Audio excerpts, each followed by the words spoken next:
pleasant good evening, ladies and gentlemen. Our valued listening audience, I welcome you once again to Maritime Matters. I am your host, Captain Glenn Bain. Tonight, our show centers around what does it take to become a Marine pilot in the great U.S. of A. What are the qualifications to be shortlisted? Is there any age constraints? Whether you're joining or whether you're retiring, what does one do to proceed after making the shortlist? How long is the apprenticeship program? Are apprentices required to bring in ships on their own? Which entity oversees the apprenticeship program in the USA? Do you receive any degree of ownership into that association once you have been appointed? Now, how does that differ from what happens here in our own Bahama land? We won't answer those questions as yet, but we got two good, kind gentlemen of the highest order. We have a 30-year veteran pilot and a umpteen-year veteran ship captain that we're going to bring in to respond to some of those questions. But what I am going to respond to is how do what they do in the U.S. differ from what happens here in our very own Bahama land? Well, let me tell you, there is no formal qualifications applied by the New Providence Port Authority, and they're the ones that by law are obligated to make sure these things are happening. So once assigned as an apprentice, the legislated formal 3-year program is not engaged by the New Providence Port Authority. Apprentices are not allowed to bring in any ships on their own. And we talking about Nassau pilots. We're not talking about what happens in Freeport, because Freeport got their act together to some extent. Far more than we do in Nassau under the government system. Apprentices are not allowed to bring in any ships on their own. So the Minister of Transport, Mr. Minister of Transport, Mr. Permanent Secretary in the Ministry of Transport, Mr. New Providence Port Authority Chairman, Deputy Chairman, and members, Mr. Port Controller, all of them take a hands-off approach to ensuring that the system devised by the Port Authority Act is implemented accordingly. No level of pilot association ownership is available to a newly appointed pilot. Here in the Port of Nassau, the system, my friends, is a total disgrace. Is there still a disparity between the races regarding appointment of becoming a Marine pilot in the great USA? We'll tell you what goes on in Delaware. We'll talk a little about Florida. We'll talk about the west coast of the U.S. as far as racism in pilotage appointments. Is it a fair and balanced appointment system for desiring Marine pilots in the U.S. ports? Does the top qualifier get the job? Are any preference given to minorities? Does the existing pilots play any role in selecting newly appointed pilots? Do politicians have any influence on the appointments?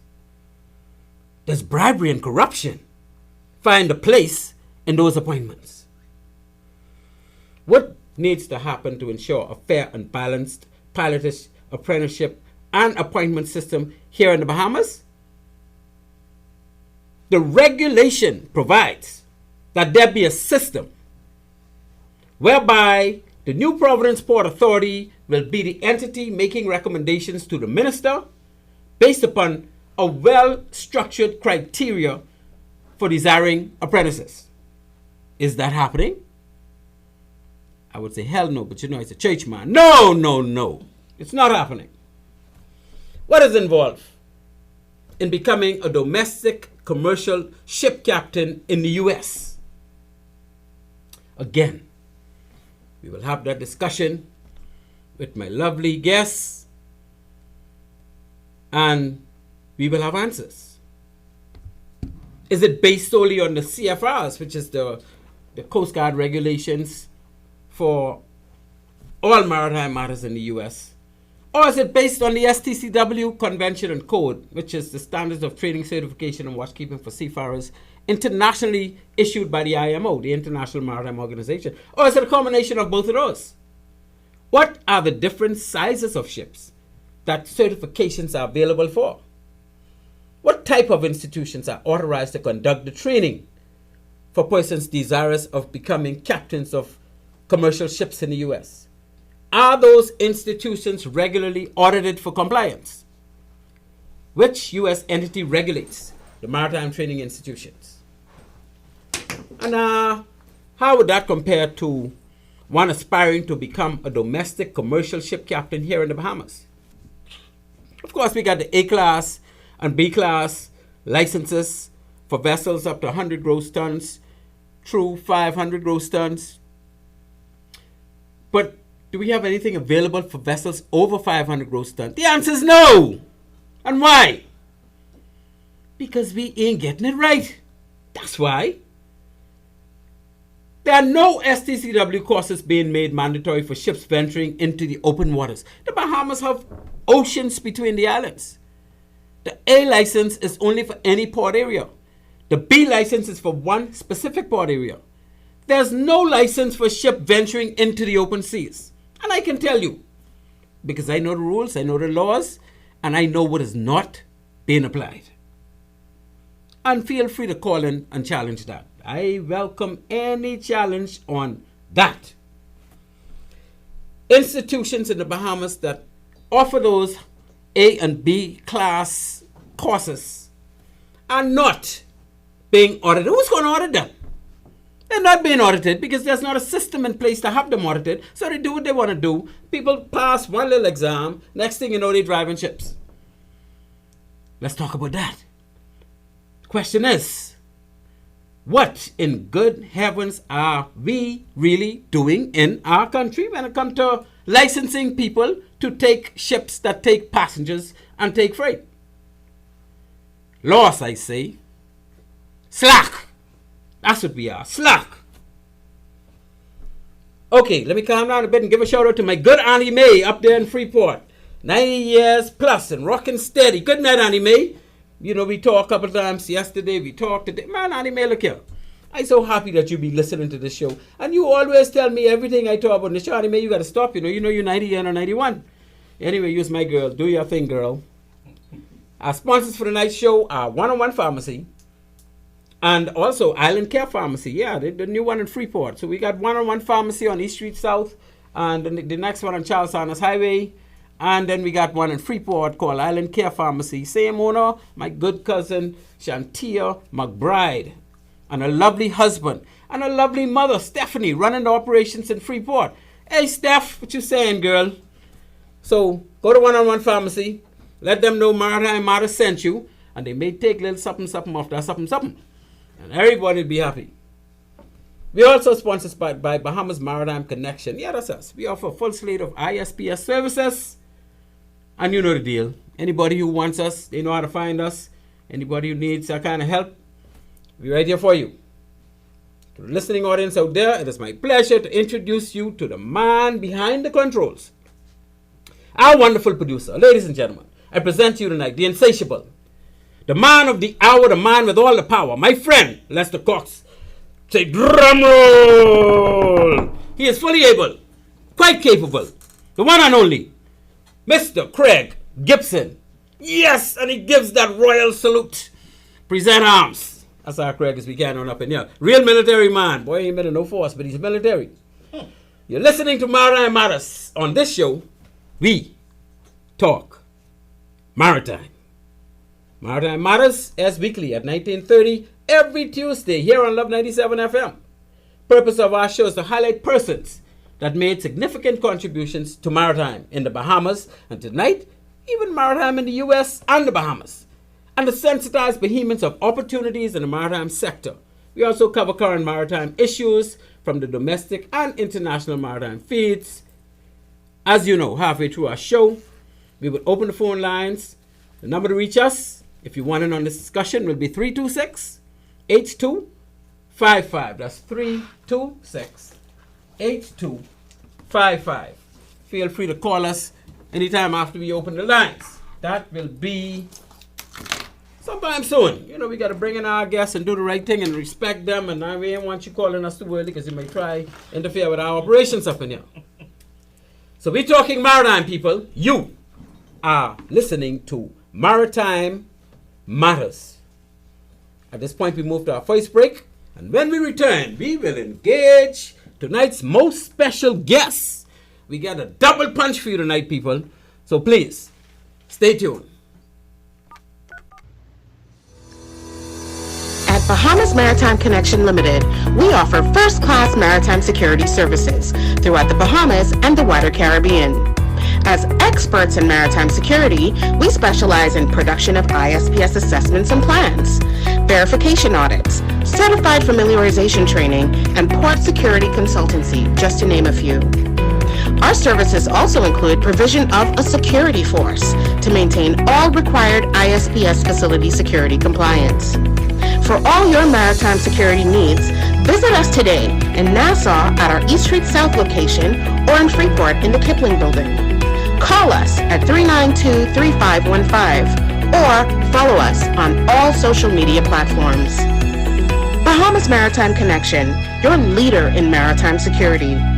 Let's help you make the connection. At One-on-One Pharmacy, our friendly staff is ready to serve you. Visit us today for all your prescription and over-the-counter needs at our East Street South or Charles Saunders Highway locations. We're open Monday through Saturday from 8 a.m. to 8 p.m. and from 9 to 4 on Sundays. In a rush? Send your refill scripts online at oneononepharmacy.com or ask about our convenient pickup service. One-on-One Pharmacy, providing personal health care with people at heart.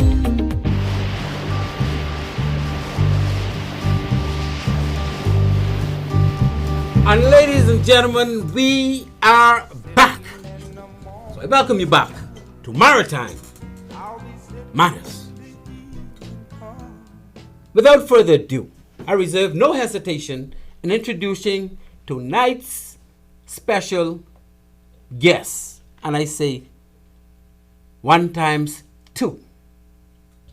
While they are currently vacationing in our lovely Bahamaland, they volunteered to be our very first international guest on Maritime Matters. That's right, after a year and a half, our very first international guest. Of course, these cats are no stranger to our country, having visited many times over the years. In fact, one of them even found his wife and lifelong partner via a great Bahamian friend. The other? Well, he happened to be a product of that union. Here before us tonight, dear listeners, are 2 esteemed ship captains, all the way from Delaware, USA. Rolling in tonight with a wide wealth of maritime knowledge to grace you, our listening audience. In true fashion, these cats traversed the mountaintop, wrestled down the Buddha Dane, and chewed on the beetle nut. So brace yourself for quite an interesting and informative maritime discussion I am privileged to present to you tonight, all the way from humble beginnings in the greatest country on earth. We are pleased to bring to you Captain Robert Cook and Captain Robert Cook, Senior and Junior. Brother Robert, you far from the mic, man. You afraid? Right here. No time to be afraid. Welcome to Maritime Matters, my friend. Thank you. Thank you for having us here. Very good. And Appreciate Robert it. Jr. Captain Bain, how are you doing today? Top shape and getting better, my friend. Always. Oh, a little warm under the collar, but we just getting started up in here. Yeah. I see you keep it warm in here for that purpose. Oh, yeah. Why? I don't know if the air conditioning working. I'm sure the air conditioning working tonight. But see, I normally be in here by myself. Yeah. So you're all sucking up some of my AC, man. Okay, so again, I welcome you to Maritime Matters. And, you know, we want to get a slight insight as to, you know, for you guys. As far as I know, Captain Robert, I want to refer to you as an honorary Bahamian, my friend. Thank you. Meaning you have been well manifested into our culture. Yes. And you are also married to a well-established Andrus lady. Yes. You would have met this wonderful lady via your best friend and brother, and my good friend and brother, Mr. Don Archer, and may his soul continue to rest in peace. Yes. Good man. Good man. Yes. You guys would have been roommates at SUNY Maritime back in the 70s. Yes. And of course, you were locked into each other's families. Siblings, children, parents, cousins, etc., etc., etc., and even friends. You're locked into me now. To this day. So much so that you stood best man at Dawn's wedding. So can you walk us through that experience as we get an insight as to who is Senior Captain Robert Cook? I am the senior. You're the senior. I'm the senior. So how did you get to be a part of the Bahamas? I know you started with Dawn. Good evening, ladies and gentlemen. And I came to the Bahamas in 1976 Wow. at the tender age of 19 years old. Okay. And Don Archer, Yes. my good friend, brought me here. Yes. I knew much about the Bahamas before I arrived because he was an island boy. That's right. He loved the Bahamas. Yeah. And so I knew the names of his friends, Wow. his siblings, his parents, Before you came here. before I came here. Okay. See, you was already And, manifested. I came here at that time to see this. I had not been to a black country Wow. before, Outside of the U.S. outside the U.S., which is not a black country. Which is not black. That's right. That's right. So I had not Stand been. I had corrected. never seen black people on currency Wow. before. So it was very interesting for me. And I needed to see that and study that. And these are the type of discussions that Don and I had Right. while we were cadets at New York State University of New York Maritime College. He was a unique person in that he thought outside of the box. And some of the things he taught me and told me about, I needed to see. So he invited me down. His family welcomed me with open arms. Wow. They treated me like family, Yeah.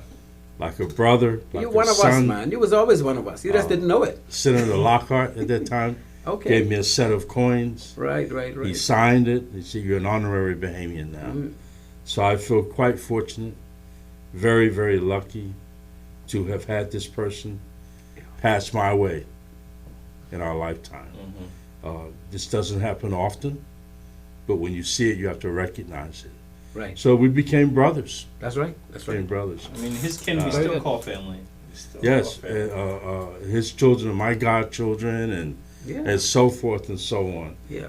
We still come here after all these years, and his wife visits us in the United States. Our kids come over here, Right. so it's a unique experience as a person who's traveled all over the world. The only other place I call home is the Bahamas. Very good. Very good. Oh man, we are so encouraged by that, Captain. And trust me, it's very good to have you in the studio tonight, because you are a man with a wealth of knowledge. You know, a lot of people tell me, you know so much about maritime, man. We scared to call the show. I say, y'all think I know much? I got some people coming. Y'all can really see who know much about maritime. And we got Caden. We got Robert Cook Jr. How you doing? in the today? house. How Caden, you what's doing? up? Caden, now, okay, tell us. Your first time coming to the Bahamas, you was a kid, I suppose. Yeah, I was very young, and it's my first almost introduction to maritime was through my father bringing me down here, and just simply saying, "Hey, look, let's go out on the boat." Yeah. Exactly. And that was the first introduction of exactly how much work a boat can be. How much work? And you still went on and became a ship captain. Yes. You wasn't- Actually, oh. I also went to SUNY Maritime, same as my Yeah, father. same as your here. father. And one of the few prestigious maritime colleges, as your daughter went to one as well, I believe. Yeah. Two of my daughters. Yes. They went to Cal Maritime. There. So that introduced me to what a maritime institution in the U.S. is about, because obviously I went to take them. And I got a tour, and I was like, ooh, we ain't got nothing like this. I was blown away, you know, that's especially it. with the engineering equipment. And then they had their own ship, the TS Golden Bear. And And well, of course, I would have followed their career as they moved through the university. Yeah, and we have new ships coming out now as is with the new academies, and Right.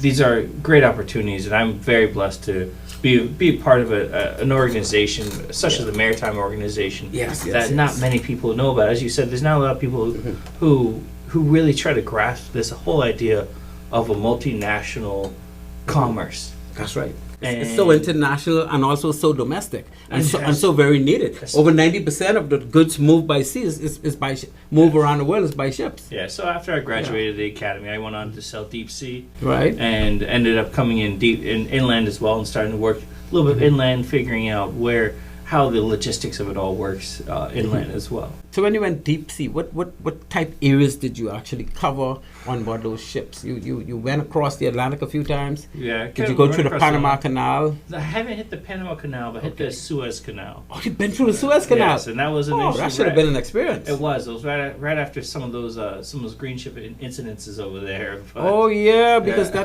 that very huge whatever given yes, that blocked the canal for a while. Yes, I remember yes, that incident. Yes. So you sail through the Suez Canal, going to or from the Gulf of Aden. Yes, to Gulf of Aden down to the past the Strait of Hormuz, going up there Right, by right. Saudi Arabia, Okay, across so the Indian so Ocean. you was on a tanker or Actually, a container ship with Maersk. Maersk is Maersk, yeah. Maersk is We a very- global shipping company. We very happy. But MSC is bigger than Maersk here in the Bahamas because they got a big hub in Freeport. But Maersk used to come there as well initially. I Yes. think MSC is the only ship that goes in now because The they two of actually them bought it are out. very much so competitive on the global So market. similar, so It's competitive. Very similar, very Yeah. competitive on the global Okay, market. so you yes. actually went through the piracy infested. How that felt? Yeah, Because I felt when you for the pass most near part- Somalia, you gotta feel funny. for the most part, I felt okay. Every once in a while, there was only an incident or two where you Yeah. have a zero CPA on a small vessel. Right. And you start wondering if that is the skiff with the pirates. exactly. Exactly. You had your gun on the side of you?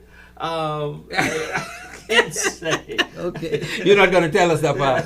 All right, we need to know that. Right? But we know you've been to the Bahamas, so you know what do you call it? Kabotli and Karoki. Karoki and Kabotli. Your daddy laugh because he knows. We call it Karoki and Kabotli. In other words, we may not have a gun, boy, but we can pick up the rock in the bottle. That's We can move free. Okay. We got a caller? Okay, cool. I'll be watching the lines. Ladies and gentlemen, we're just getting started. We don't want you to call before we start asking these gentlemen some questions and to get to know who they are. But you can call. We ain't shy. This is a maritime show. Anyone else could answer anything in here. So it ain't just me one tonight. plenty of knowledge in this room. Indeed. Sure. We got knowledge squared, not knowledge what Cube. Three? Cube. Knowledge cube up in here. So Senior Robert. Yes, I don't know. I can call you Caden, man. We can call you Kalen, yeah, works Kalen. fine. Yeah. Kalen works fine. Okay. Yes. So Brother Robert, Yes. is your family in any way linked to the great Sam Cooke? No. Because I just watched Sam Cooke. A friend of mine told me you need to watch the life of Sam Cooke. We get that question a lot. Yeah. He has an E at the end of his name. Yeah, it's the English. Oh, version. I was wondering. I said I think he has an E on the end of his name. But anyway, hey, sometimes you're related to you know. I think Sam Cooke you know, is your cousin. I tell you what, he may be. Yeah. I'm a cook. He's a cook. And Sam Cooke came from an area in Georgia, around the Gullah Islands, Okay. which are the seacoast islands, and that's where my grandfather came from. Oh yeah. Yeah. So you never know. Yeah, you You never know, know. you know how we are, our people. We all We're linked related somehow in or so the many next. different ways, you know. Yeah. So It's easy for that E to get lost. Yeah. So Especially which when part of you're the in U.S. did you grow up? I think. I grew up. I traveled throughout. My father was in the army. I was called an army brat. Okay. So I lived mostly on the East Coast. So you And, born in military operations? Yes. So which area did you spend most, or did your father spend most of his deployment with? Most of us, we were on the East Coast. On the East Coast most of Yes. that. Abilene Proving Grounds, Fort Bennett, up in New York, also at the War College in Carlisle. Right. So, I heard about the War College. yes. I was supposed to go when I was back in the Defense Force, but I left too quick. They didn't get to send me anymore. They were sending senior people, and my seniority is War coming up to College. go, but I never went.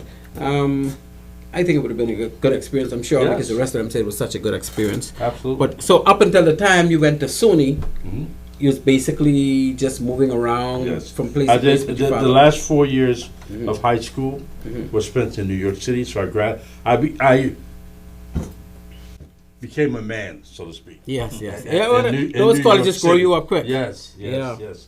So I graduated from high school, living in Brooklyn, New York. My mother was a nurse at the VA hospital in Okay. Brooklyn, and I went to SUNY Maritime College. I was a child who was very interested in science, Yeah. mathematics, Okay. anthropology. So what can you do with that? I was one of them those smart people. people. Well, I don't know about that. Sharp. Racer. Well, you know, when your dad's a sergeant, Yeah. and your mother, there's certain disciplines, and one of them was, you know, you had to make the honor roll. Really? You had to play a sport. You had to take an instrument So they don't call him drill sergeant for nothing. for nothing. That's right. Now, mind you, his sisters are doctors. Everybody had to do it. Everybody. Wow. There was no gender discrimination. Right, on right, that right. part. That's excellent. And so, upon went to SUNY. graduation, I was very So- interested in. Yeah. I used to watch Jacques Cousteau, so I narrowed it down to oceanography. I wanted to study oceanography, Okay. but most schools that had oceanography were marine biology schools. Right. I didn't want to study marine biology. I wanted to study physics of fluids. So there You were wanted to a do few the hard schools- stuff. Yeah, I wanted to do the other Wave, things. motion, and physics. Yes, yes. Man, let me tell you So, something. I hate so those there were a things. few schools that offered that. Yeah. MIT, Caltech, Florida Tech, Okay. Scripps out in California. So there were a few schools, a handful of schools. And SUNY Maritime offered it. Sony offered it. Okay. And so I said, hey, right here, this will work, close enough to home, you know.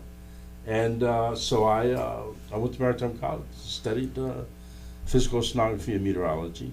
So how did you switch from that to marine piloting or Well, ship officers? At SUNY Maritime College, Now speak the truth now. Is it the money?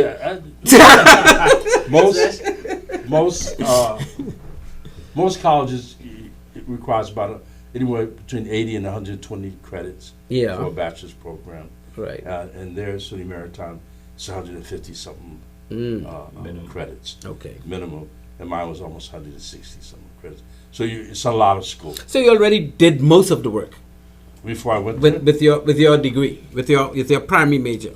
my I primary mean, major, most of the work toward being a ship officer. no, that No? was a whole nother separate. That's Oh, why it's so yeah. many credits. Okay. Because it's like getting 2 degrees.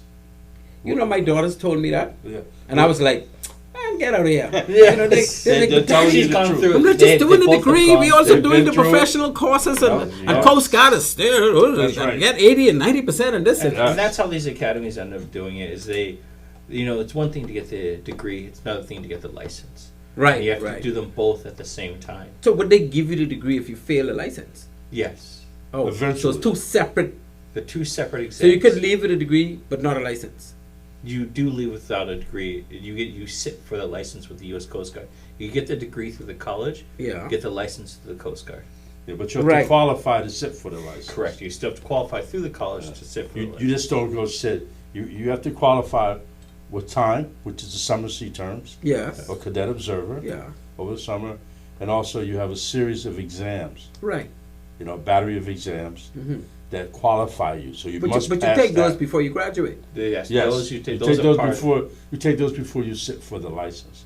You have to pass that first in order to Oh, qualify. oh, no, That's see, a part of the qualifying. Those are called The seminar thing is, courses. the thing is, you guys are American. You have American status, so you have to take the license after doing those courses. But we Bahamians cannot take the license because we're not Americans. Right. Yes. So we basically use the fact that we passed those exams Those courses. Yeah. as enough evidence to say you can now get your third mate license, or you can get Right. your the officer Bahamian watch. one. Yes. Yeah. No. The international STCW, officer in charge of navigation watch. Right. Yes. Okay. It's the same thing we So we don't do another exam to get that. right. You got to do a Coast Guard exam afterwards to get that.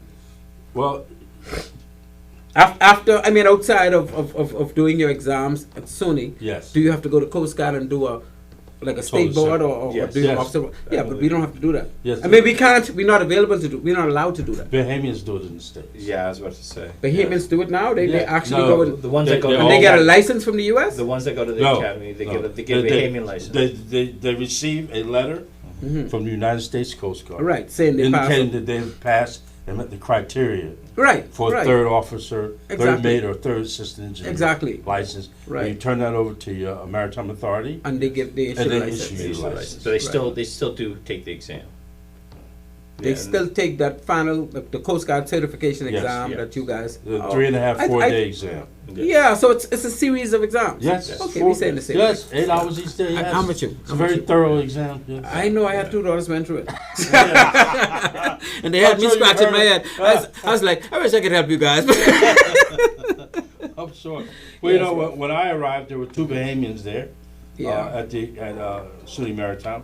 One was Clayton Curtis, Clayton, yeah. and the other one was Lawrence. Okay, Lawrence. Lawrence surname or Lawrence first name? Last name, Oh, last surname. name. Okay.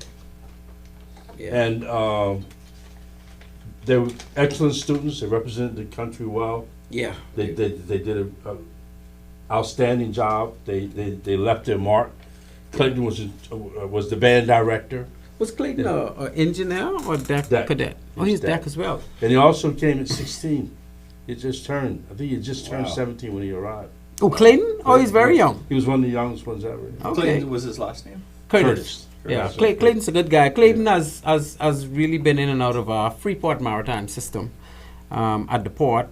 He was assistant director at one point, and he's now spearheading our maritime cadet corps and doing a stellar job doing Yes, that. yes. And so, and he's a big church guy. You always try to get me in church. He's a choral director. Yes. The other fellow's Good name was friend of mine. Larry Francis. Oh, Larry Francis. Larry Francis, that's what it Okay. was. So they were the first 2 Bahamians. Right. And Wow. they came there, they graduated in 76, so they were the Right. first. That would have been early.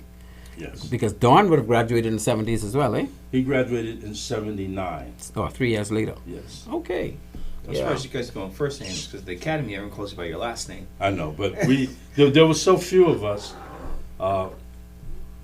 people of African descent, that we all knew each other, and we had formed a nucleus. Back in the 70s, I could imagine. Well, it was an interesting study for me as someone who's interested in anthropology and sociology, because at that point in time, even though you could count on 2 hands, there were actually more foreign blacks on campus than there were U.S. citizens on the campus. So it's a very interesting dynamic. And they often didn't relate to each other. They didn't communicate as well. They didn't socialize together. So I saw that as a challenge. Yeah. How can we Yeah. bring these brothers, because it was all men.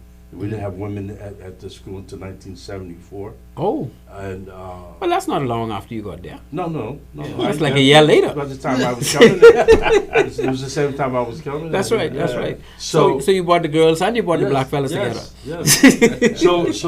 So we started forming the nucleus, and Yeah. it was he, myself, and another fellow, the Gadia Zemefe, a Nigerian guy, God's love, and we just formed this network, this bond, Right. That kept. This that bond. held. Yeah. and it spread from there. And so as a result of that, many years later, it formed an organization called the Cultural Club at Maritime College. Okay. Which is still active to this day. Which is still active to this day. So you was kind of like the bridge between no blacks being around Yes. to a small amount of blacks, now quite a few blacks. I'd say that's an The accurate numbers, description, yes, the numbers yeah. have increased That's excellent, man. tremendously. And That's I would say excellent. the school now, they are, although we're not where we want to be with diversity, equity, inclusion, Okay. the school has gone through great efforts to try to pull in and try to spread the word of the industry to these minority Groups. communities and Yeah. groups. Yeah. Okay. Because we had quite a few Bahamians pass through SUNY. We had Yes. like probably over 30, At least. at least 30, and because I have a niece. Well, she's not my niece, but her father and I are first cousins, so she's like my niece. She did engineering. She did extremely SUNY? well at SUNY. Yeah, what's her name? Ferguson, Okay. Jasmine Ferguson. I know her well. You know Jasmine? We- Jasmine was my niece, man. So as a result of that, in 1994, we started an organization of Black Maritime Graduates. What do you have? 84? 94. Oh, 94. I 30 went years free now. as a pilot in 93. A year later, we formed this organization. I was at a Black History Month dinner, and the Admiral was at our table. I was sitting at his table, I should say. I mean, Admiral for the institution? Yes. Okay. And the president, the admiral of the college, Right. the academy. And he said, Captain, he said, I have a problem. He said, the problem is we're cutting funds on a federal level, on a state level, and the city. And he said, you know who's going to suffer? Who, the city? No, Federal? the black minority. Oh, The yeah, minorities are yeah, gonna- yeah. But basically what he was telling me is that, You need to make a move. you know, I need your help. Yes. Yeah. How we have a problem here. Yeah. What can We we still have do? a problem. So we formed this organization of Black Maritime Graduates, 6 of us. And one of your other people here was one of the founding members, Mr. Okay. Eugene Monroe. Eugene. Captain Pilot Eugene Monroe. Captain Eugene Monroe, yes. Yeah, good guy, good One of guy. the founding members. Good friend of mine. And he's been supportive of our organization more than anyone else. Very nice. Since he's Yeah. been here. He's And done a in lot for fact- Maritime in the Bahamas. He has. In fact, our organization is the only organization of its kind in the United States. This is our 30th year. Wow. And we And you, have you cover the awarded- whole U.S. Oh, yes. Okay. Primarily, we started at SUNY Maritime College. Right. We've spread from there. We were asked to go to other academies. Other institutions, yeah. And, Does SUNY have more blacks than the others, you think? yes, I've been to them, yes. Yeah, okay, Yeah. cool. I've traveled to them. I've sat down with their presidents. And Yeah, so because forth. when my daughters were in Cal Maritime, it was like only a tiny handful of blacks. Yes, I the mean, men first- and women. The first blacks graduated from Cal Maritime in the 70s. The first black graduated from SUNY Maritime in 1950. Oh, you guys were well ahead of everybody else. Burnett, we have a scholarship named in his honor. Okay. If anyone wants to know anything about our organization, you go to obmg.org. Okay. obmg.org. And you will see a list of people that who have made contributions to the industry, minorities, African Americans, Yeah. people of other backgrounds. We do a lot of different things, including outreach, assistance. We have awarded at least 30 scholarships to Bahamians. And this started because You mean at SUNY, to At SUNY? SUNY, yes. Mrs. Ferguson was one of those recipients. She received one of the scholarships that you We offer. received 3 of them. Yes, and Oh. no. But and- Jasmine a little sharp, you know. She ain't. and Very that's sharp. the thing, Yeah. is that the scholarships. She's not working as a only- nuclear engineer. Yes, Yeah, yes, not yes. only She's do hot. they not only do they is just trying to empower a underprivileged or group of people, but it's also they need to meet certain criteria.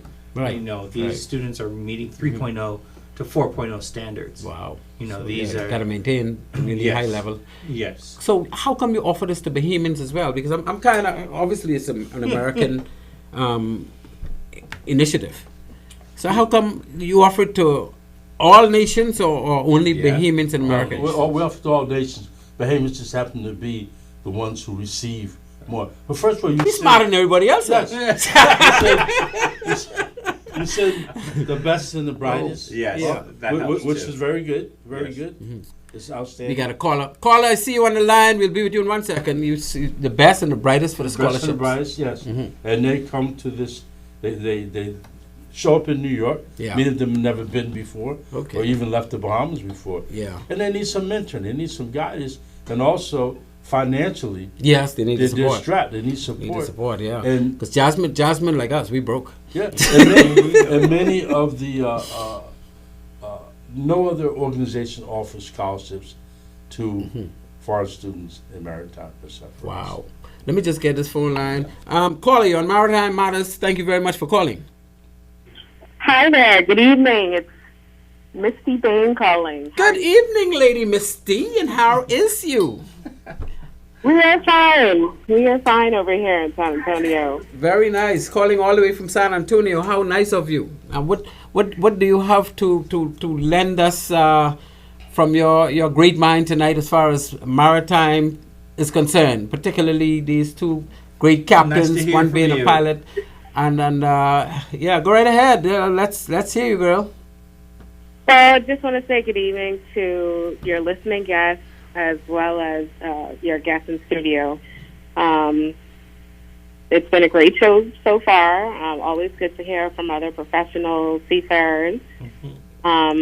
We had a conversation last evening, so I got to know you guys pretty well in that conversation. And I just want to say thanks for all of your efforts so far, and just trying to keep, especially the minorities, together, and especially for Bahamians who are trying to promote the maritime industry and get scholarships and provide awareness in the Bahamas as well. So I just wanted to say thank you for that. It's really an invaluable service that you're doing. Oh, Misty, Thank you. is Thank you so honestly seeing you and your accomplishments in the industry as well. It's it's all about getting us all out there and seeing what we can accomplish as a people in this maritime organization. And you've not fallen short yourself. So we thank you as well.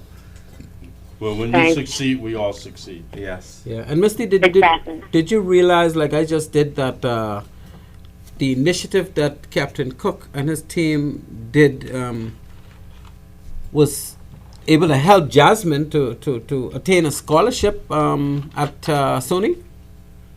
Actually, I didn't. I mean, Jasmine is our very close relative, and I know she's doing really big things Really in big New things. York And she's in such a the, sharp little girl. Mel. in the Ain't no little girl no engineering. more. Sharp lady.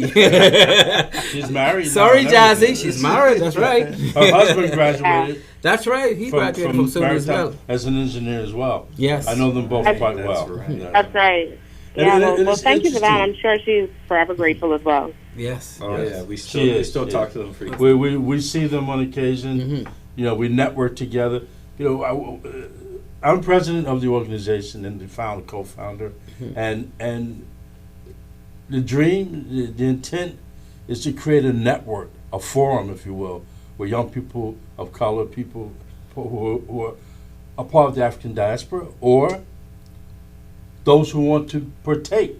They could be of any race, creed, or anything. Yeah. Yeah. But they enjoy. I know people who are white people, Caucasians, who are crazy about the And the Bahamas. organization Black Maritime And they Graduates, we donate have money to our scholarships plenty. because of that. That's so nice. Puerto we Ricans, also all across the we also often, especially, have also received more money from people of other ethnicities than we have of our own, and that's something we need to address. Oh, yeah. We got to give back. We need to make sure that we give back. Got to give back. Exactly. That we understand we have to pay it forward, and these things just don't happen by accident No. or in a vacuum. They happen because Okay. there's somebody is something behind Yeah. it. Something behind it. Thank you for Well, your if- comments. And call. Oh, definitely. Well, if you guys give your contacts for the organization to my dad, I'm sure he will be able to post it on his YouTube page so that other people can also, donate and, as they see fit. Absolutely. And for those that are listening, again, it's the Organization of Black Maritime Graduates, OBMG. Gotcha. And Google that, it'll come right up, but we'll make sure to get that information out there. There's All a right. wealth of Well, thank you information so on that. much. Thank you so much. You're Thank you for welcome. calling, Miss T, and continue to take care of your good self and tell my grandchild Amber hello for me, please. I will. Thank you. All right, thanks. Yeah, she's up there in San Antonio she's a shipping operator and with, that big oil company named Marathon. So Yes. Yes. she's really made some moves. That is amazing. Yeah, but one of the things, Cap, because you guys are doing so well in helping young, not only black but minorities to gain scholarships once they have the mental capacity. But what we find here in the Bahamas is you go off, you get a scholarship, you complete your studies and do well, and you come back home and you can't get a job. Because there's no link to help one shake hands with the ship owners. Right. And in Bahamas, we got a very large maritime administration. The Bahamas Maritime Authority. Yes. They have over 1,600 large ships under our flag Yes. that they kind of monitor, manage, etc., etc. They have a very good link with the Ship Owners Association of those 1,600 ships. Yes. But so far, there's nothing tangible. And I know this is not your neck of the woods, but I'm just letting you know from where I sit, what I'm seeing. I understand. There's nothing tangible in getting a certified deck watch officer on board any of those ships. We have a company here called Campbell Shipping. Yes. They were Dockendale Shipping before. And I can tell you that if it wasn't for that local company, well, it's an international company, but they're based locally. Yes. My daughter wouldn't have had any sea time because once she got through with Calmar, I mean, she was on scholarship from the BSA, the Bahamas Ship Owners Association. They were paying full scholarship, but when she was through, nobody in the BMA would. As a matter of fact, people were giving her negative, we call it vibes, right? Negative vibes pertaining to helping her to get on board a ship as a deck watch officer. They were telling her things like, hey, you want free education and that ain't enough for you. And some of them were just jealous of the idea that she could have gotten free education and they didn't. Right? Although they're not maritime people, they like lawyers and they work in the administration in certain areas. And it to me, it was really disturbing. And 4 years later, it came the same thing with Nisha. But Misty was able to go with Dockendale Shipping because we had some, and they were very, from the time they were Dockendale Shipping, they were looking out for Bahamians that had certification, right? But they could only take so much. Right. Yeah. So as the Marine Cadet Corps developed, and as the people going to SUNY on your scholarship, and people that were still going to Cal on the BMA and BSA scholarship, as they were getting positioned, they were finding that they couldn't get ships. So one of the responsibilities of the BMA under the Bahamas Maritime Authority Act is to create and expand opportunities for Bahamians in the maritime sector. So here it is, and my good friend over there, what's your name again? Amel? Amir. Amir. You speak, man? What kind of name that is? Amir? Amir what? Oh, Wells, Long Island. I see that little pretty color you got. So we got Mr. Amir Wells in here, and he is actually a cadet with the Maritime Cadet Corps. So what grade are you in? I'm in grade 12. Oh, so this is your second year or third year? Yes, sir. He's in Okay. grade 12. Yeah, they started grade 10. Yes. So 10, 11, 12. He's in the third year. Yeah. And you would go through that, and you probably end up either at Holland College, or you may go to SUNY or Cal, depending on how much BGCSE and what grades you get. And when you have gone through that in hopes that you could probably eventually move on to being a deck officer, chief mate, master mariner, eventually a captain of a large ship, but you don't get that opportunity because when you get back home, there's nobody in the Bahamas that are reaching out to you or that you can reach out to and say, please help. Because they're all going to say, well, we can't help you. And what I want to see in my lifetime is the Bahamas Maritime Authority living up to their responsibility of ensuring that qualified Bahamians can get on those 1,600 ships. Let's get at least one on every ship. That's 1,600 jobs, right? So, well, I'm picking on you. I just, I know the Cadet Corps. I know people who came through the Maritime Cadet Corps, and a lot of them ended up in my office saying, Cap, I just can't. I went to Holland College for 6 months. I got certified as a able seaman or reading forming part of a navigation watch, reading forming part of an engine, but I can't get on no ship. And it still disturbs me because there are people still doing that. No, I feel like I'm picking up what you're putting down, if I will. Go ahead. And you know, as a recent graduate, as someone who started recently sailing deep sea myself, this is How did you get hooked up with but I mean, this isn't. No, in the I was U.S. you gonna- I guys was have a gonna lot of say, options. This isn't exactly unique to the Bahamas. Even in the U.S., Mhm. we may have different opportunities. I know when I graduated, Mhm. we had people that were paying into unions To get a job to get on a ship? jobs. On a And- ship? yeah, on a ship, and still weren't getting the opportunity to sell up for quite some time. Now this just for months, almost a year plus sometimes. Now it depends on how the industry is, depends on how many ships are out there, how many ships are needed, how many cadets have recently graduated. You know, it's just like any of the labor market. If the labor market's flooded, Yeah. then the opportunities are gonna be less. Well, I think it's a little different in the case of Americans simply because if you're seeking a job as a ship officer or seafarer within the U.S. system, you get more money than the fellow there in the international arena, right? And you don't have many international ships. We have 1,600 international ships.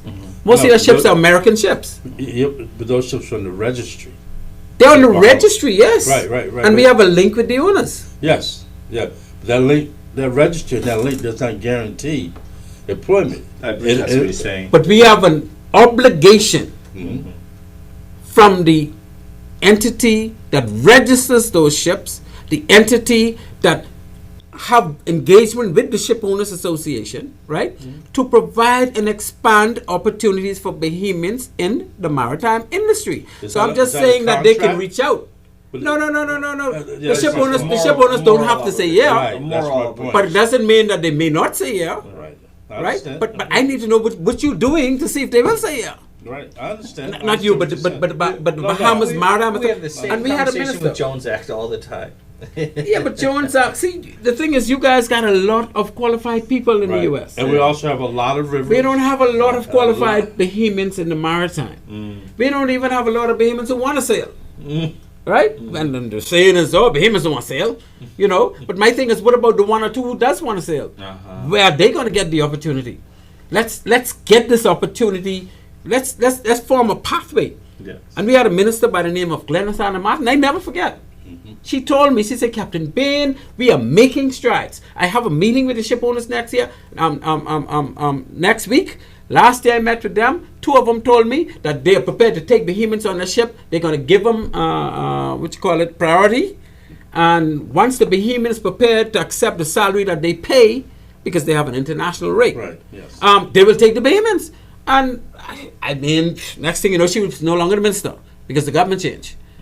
And nothing happened since then that I know of, right? But my thing is, if somebody had built on that or continued that, we would today have a pathway for any Bahamian wanting to sail that has an international certification to Yes. get on board ships just like that. Because once you got to remember, they may pay you $600, $800 a month when you talk about your pay, your fixed overtime, Right. and the extra overtime, right? You may get $800 to $1,000 a month. Right.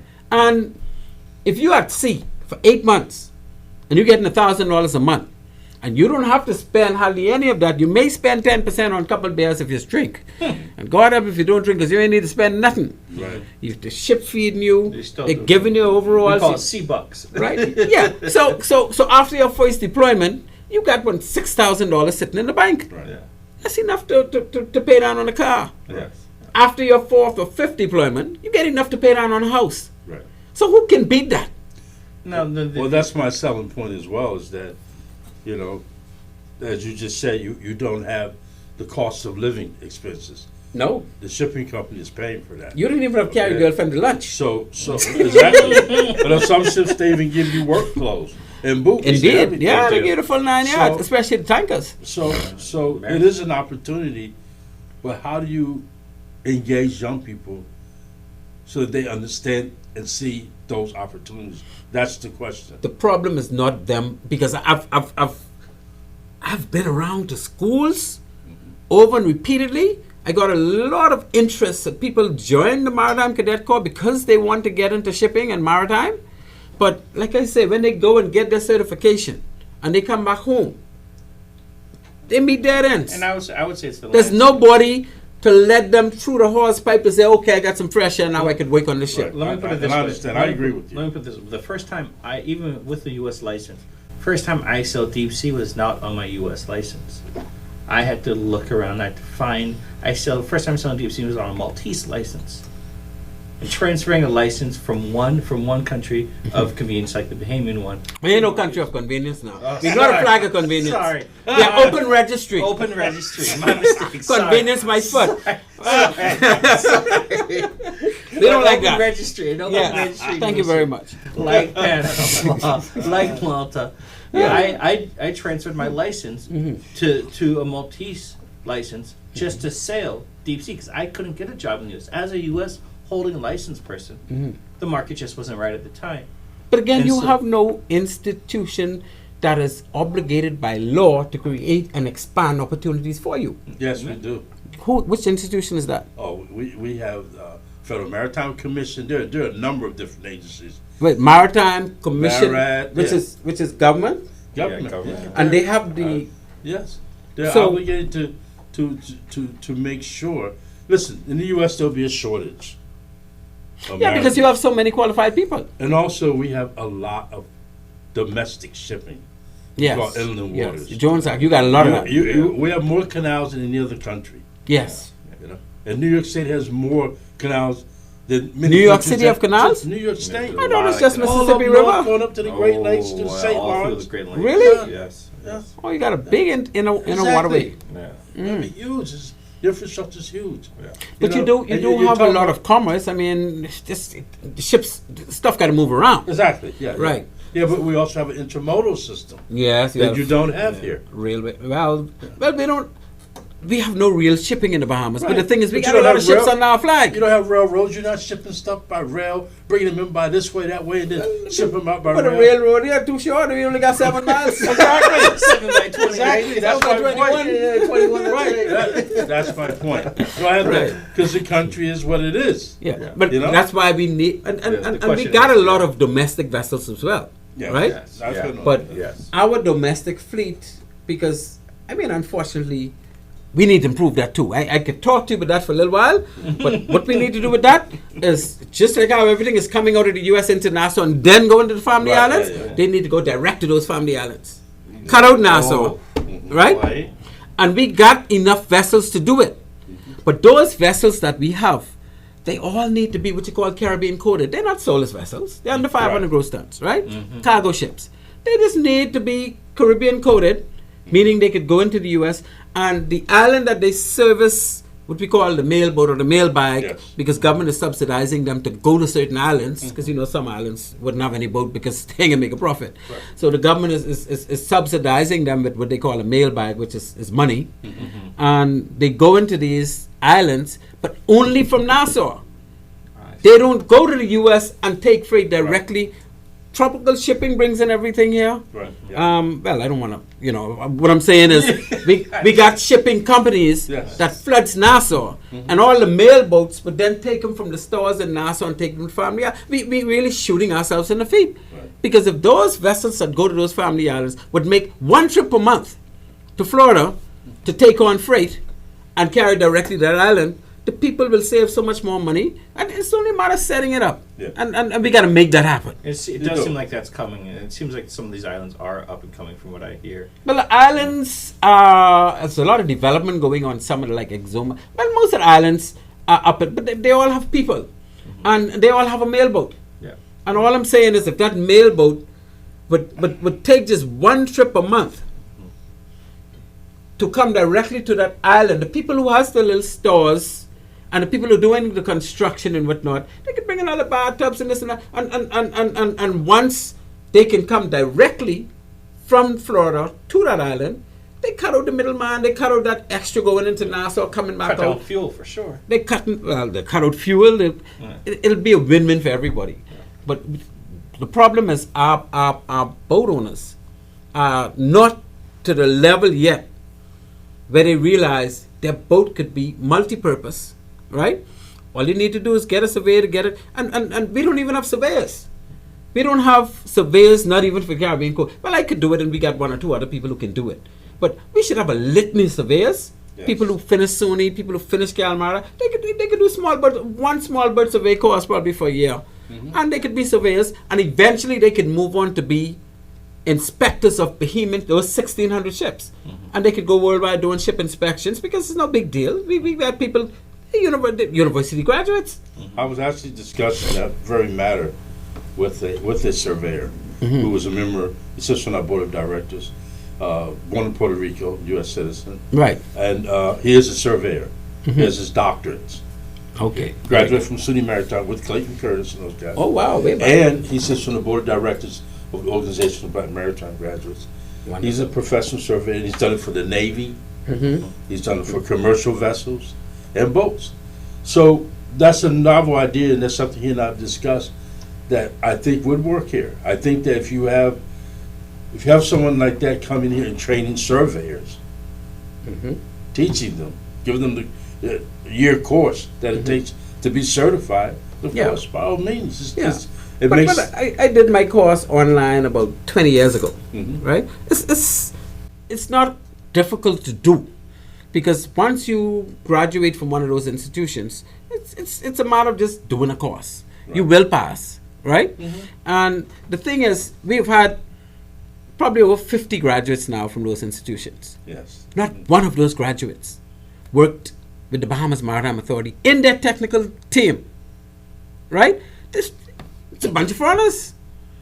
And it's sad, because I saw, while I was working with the BMA, I came across a document where some auditors, they did an audit of what we had then was the Maritime Affairs Department, right? We didn't have a Bahamas Maritime Authority yet. That came around in like 1995, 1996. And in order to bring that into being, they had these auditors came to the Bahamas, and they wrote this audit report. And in the report, they said that what the Bahamas should do when they start the Bahamas Maritime Authority, they should identify 3 maritime professionals, put them in as understudies of the deputy directors, Right. and eventually they could merge to become deputy directors, and one of them could eventually merge to become the director, right? And that could be an ongoing, continuous thing. And do you know that never happened? I could name you the people who passed through the technical team of the BMA, starting with Dwayne Hutchison, who's now the managing director, right? Good guy, right? I know. Yes. Dwayne would have gone through working in the technical team. I would have been probably the second person, right, in the Bahamas, Bahamian, to work as part of the technical team. We have Theo Devaney, who's now a surveyor, inspector, that type of thing. He lives in Florida, but he's all over the place doing flag inspections and whatnot for all kind of flags. So he would have been the third person. There's a lady by the name of, I don't need to call her name. She calls the show all the time. That's my good buddy, right? But she worked in the technical team, and she actually worked with Lloyd's for like over a year as doing surveys, right?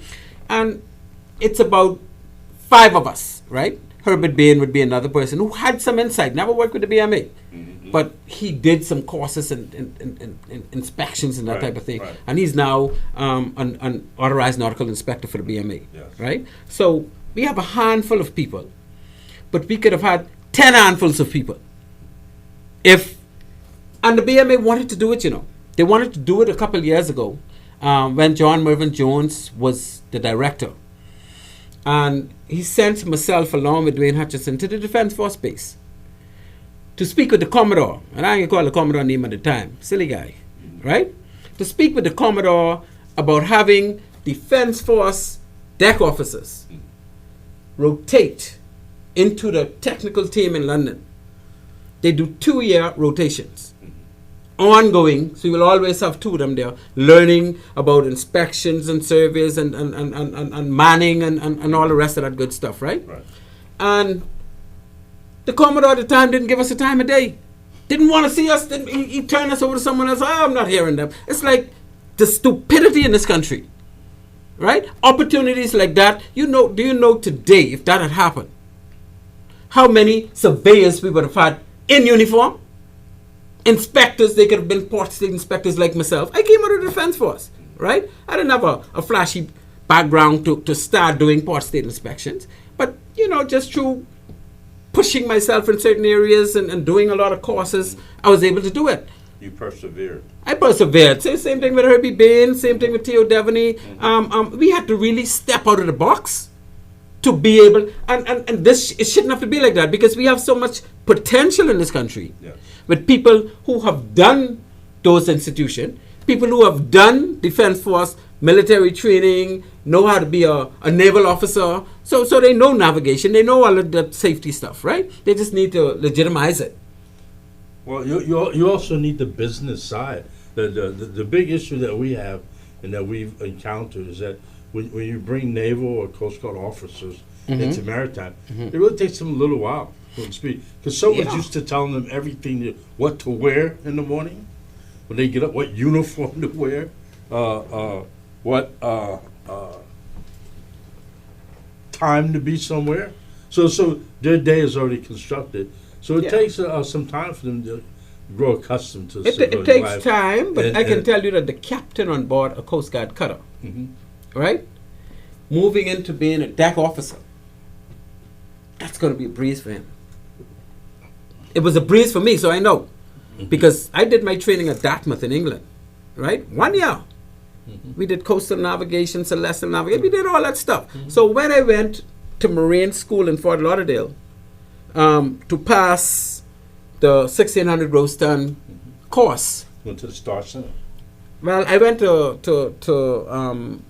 the Star Center was available, but I went to the other one, Maritime Professional Training. Yes, okay. Right? And, oh man, those guys were good. But They have a good program. I was a little older. I was like in my 30s as opposed to in my early 20s when I really should have done that. But it was easy.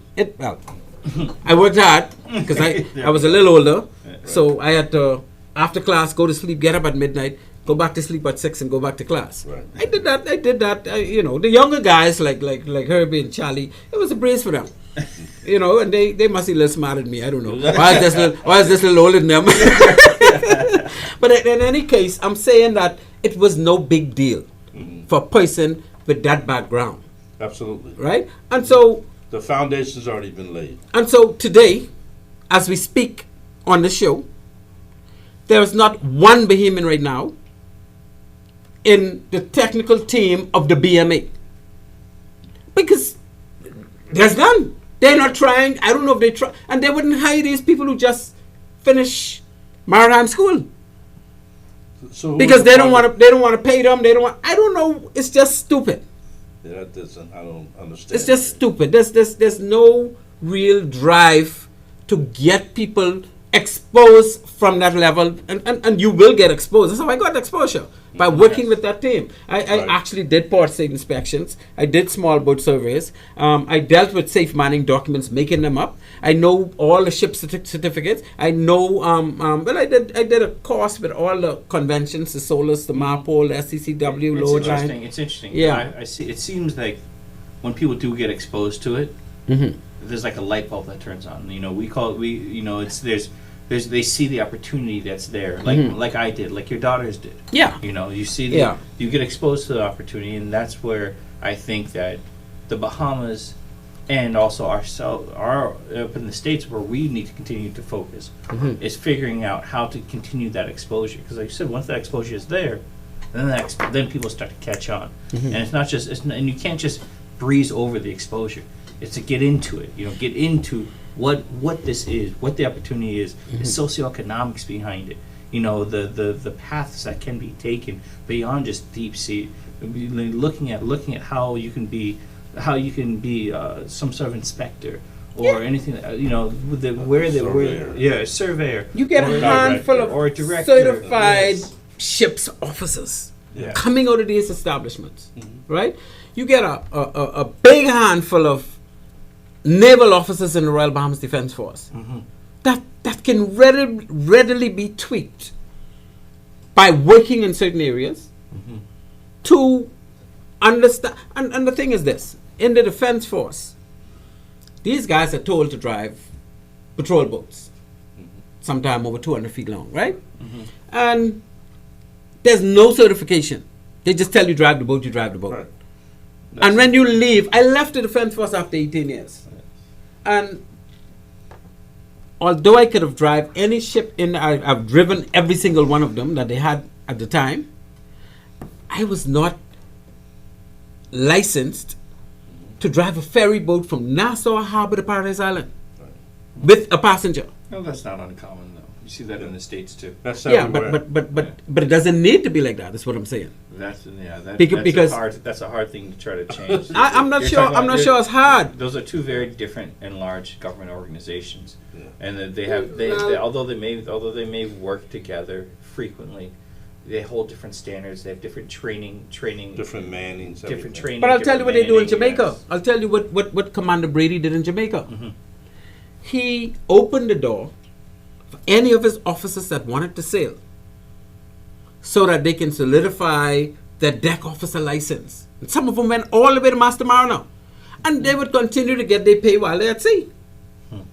Right? And he made that provision to enhance their abilities in his force.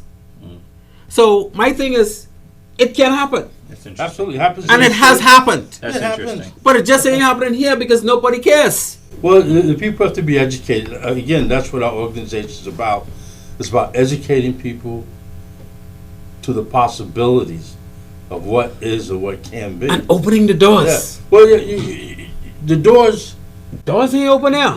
No. But if you have enough force behind it, you're going to open the door. It's the No, communica- you're not gonna. You open the communication. It starts too. at the top, though. The head gotta want to, because you're not gonna get a defense force officer to get time off to go to sea, unless the commodore make that happen. Right? He's the Yes. commodore of the force. He can convince the minister and the ministry that this will enhance our force if we. And the thing is, we have an institution where we have a couple graduates and now working on cruise ships, right? Called LJM Yes. Academy. They're working on cruise ships and they're becoming deck officers and chief mates and that type of thing. Engineers, yeah. And guess what? They even went to SUNY or Cal. So my thing is, if that can happen, this same institution can have the defense force people come there, or they could have a lecturer go to the defense force. Yeah, absolutely. And they could put it in place that if you want to drive a ship, a 60-footer, first of all, you got to go to LJM, and we'll give you the time off to do it, and we'll continue to pay you. And you got to get, one of the criteria is you got to get your master under 500 gross tons, and then we could make you captain. And if you want to be a mate, you got to get your mate. And this is only a matter of going there for 3-4 months. Right. Right? So that is not happening because nobody wants to make it happen. No, that's true. And I'm pushing from my end to make it happen. Now I would say that strategy does make sense if you're to increase the labor force. Not If you only want- increase if the you want- labor if force, you- but when these people retire, if you retire as a master mariner because you was given that opportunity. That's what I'm saying. It's still increasing the labor force, though. You're still. Oh yeah, you're yeah. still increasing- Internationally you are. Now the question is are the opportunities there? Well, if they do that, now all of a sudden will they flood the market? Are the ship owners going to? Are there? But enough that's ships why in the ship BMA owners? got to do their role when it comes to creating and expanding opportunities. And I guess what And if they want to hire me to do it, then let me do I it. guess all I'm saying is chicken or egg. Which way do you approach this? You do from? both. Yes. You do both. But the thing is, I'm not even looking at while you're in defense force, because while you're in defense force, you're still a defense force officer. You're not gonna, once you certify, you're not gonna continue working on in the commercial fleet. You only do that to certify. Now you certify and you're working in the defense force. Now when you retire, you are qualified to get a job out there. Yes. You have been engaging some of those ships already. So if the BM is doing their part in creating the pathway for you to get on ships, some of these people retire at 43 and 44 years old because that's it. And then the highest they can go is 55 years old. That's ripe age to be a master mariner, to be a captain. You know, Especially, yeah, but none of this is happening, and the people in the defense force doesn't even understand any of this, because while you're in the military, you don't know anything about the SOLAS Convention.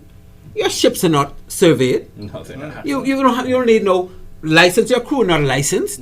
So let's start licensing up the crew. Let's start surveying some of those ships. Let's start allowing these people to play more commercial roles, so that it will strengthen the force. You know, we have a ship coming now for the defense force. 10 years later, that's no more good because they were not maintaining it properly.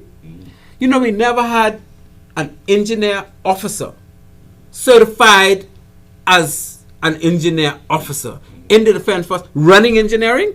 You know, when those ships sail, Wow. they have ratings being chief engineers.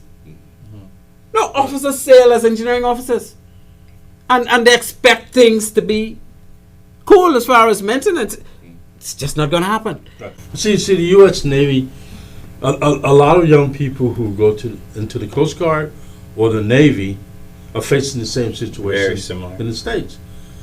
If they know someone in the U.S. Merchant Marine or they hear about it, for instance, I know a young man who became a pilot, Right. but he was a chief petty officer, 20-something years in the Navy, but the whole time he was traveling back and forth to that particular port, Yeah. he was logging his time Oh. so he could sit.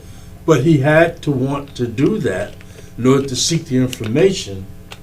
So which it has to would be his qualify initiative. him. And It he- has to right. be his He- initiative. exactly. He to know to do it. And you are a person who is curious enough that you want to see what's happening on the other side. Right. Right. You want But to know everyone's your not like options that. too. Some people are followers, some people are leaders. But if you everyone's put not a like that. pathway in place, they could be more, especially if you expose them to BMA. You expose them I've to been port involved state in- inspections. I've been involved in maritime education for almost 40 years. And often, even students who go to a maritime themed school, you're still only talking about 10% of those people actually go in the industry. Well, fine. I mean, you have a lot of options otherwise in the U.S. You do. that we wouldn't have. Exactly. And that's why Uh-huh. it's so important here. Yeah, to, So to important. have that pathway. And we have been pushing for that for those 40 years that I've been, 40 plus years I've been coming here, because it is a maritime nation. United States is a maritime nation, but there are so many more options for Yeah, those people. there are. Those licensed mariners, those licensed engineers do everything in the engineering trade, from building skyscrapers to working in shipyards. Cap, we need another show. We only got 2 minutes left. Oh, That hour and a half, I told you, an hour and a half is not enough. We barely even touched. We haven't touched what we came here to talk about. well, But you know, you're going to come back another time. You're always here. yes. So we don't have to rush it. The training ship was supposed to come here this summer. I'm sure For the that's a 50th plan for the anniversary. future again. Okay. The new training ship, multi-purpose mission vessel, Okay. $450 million vessel Right. that was built just for training cadets and for emergency situations that may arise in the United States and in other countries. Yeah. And that ship's going to come here probably next summer now, since they're just coming out of the yard now and doing their sea trials. Wonderful. They're a couple months late. Perhaps we can But- go a couple people at that time. A couple people come on the show. Yeah. So Well, I'm saying that we're always wide open to you guys. we will bring more people. Man, please, be wide open to you guys, and I thank you so much for gracing our show with your presence.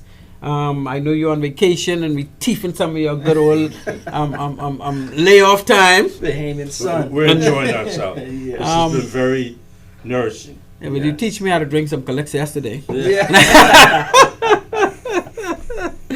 I can tell you, I thank you guys so much. You know, I try to, give different flavors for the show, but with people like you coming in with all this wealth of knowledge, man, and we haven't touched half of it. We haven't touched. We probably did 10% of what we supposed to do, but yet there was so much going on that So much we going needed to cover those things. Yeah, absolutely. You couldn't plan a show better. So when you come back, we're gonna try to get into some of these other stuff that we're supposed to touch. Absolutely. So let me just say to my listening audience, I thank you so much for listening. Our time is kind of fresh out. Before we finish, let me just give Captain Cook an opportunity to give a shout out to whoever you want to give a shout out to, and in making a closing statement. I want to say thank you first for your hospitality. Thank you. This has given us a rare opportunity to speak to multitudes of people at one time, and I Yes. really appreciate that. The Bahamas is significantly important to me, Very good. my family, and to the Maritime. I'd like to give a shout out to the Archer family, Oh, very the nice. people who brought me, their son brought me here to the Bahamas, Yes. and it altered my life forever. Okay. I'd like to give a shout out to 30 years of our board of directors at OBMG, and the help that they've always fostered. And we are a completely an organization where all of our donation are go directly to our cadets, Very good. and Just none of scholarships. it goes to administrative. The board covers all administrative costs, and so we've had a lot of support throughout the years, helping foster this connection with our cadets. And part of that connection also includes my mother and his wife. That's right. Same person. She's been there from the very beginning. Yeah. I'd like to give a shout out to family, Small Hood Bay Lodge. Yeah, her my family wife. is not Andres. Yes. Okay. Central Andro. Central, yeah. yes, Well, I yes. mean, it's such a tight knit between the two. North and Central is all one block. But you're right. Central Andres, Small Oak Bay, Fresh Creek. Fresh Creek. And Yeah. it's been a real honor, and we would definitely come back, and we look forward to that. Check us out, please. Yeah, visit man. our website, We're gonna hit you guys up. obmg.org. Please visit. You'll be surprised the amount of African American knowledge and black mariners that have been On that involved site, yeah. in our industry. Very good. Okay, gentlemen, thank you again. And ladies and gentlemen, I want to thank my good old 90-year-old Auntie May for listening. And no, she ain't gone sleep yet, but she might have dropped sleep on me tonight because she's telling me, oh, you always talking all the things. I know nothing but them. But I thank you, Auntie May, for listening to Maritime Matters and being my biggest fan. And our sponsors, again, Bahamas Maritime Connection, as you all know. And then we get One-on-One Pharmacy and Island Care Pharmacy. And they keep us going, keep us alive. And if you want to sponsor the show, feel free to hit us up. Once you ain't nobody, we got to mash up. We take your sponsor. And with that, ladies and gentlemen, as always, I say thank you. And Maritime Matters out. Sitting in the morning sun, I'll be sitting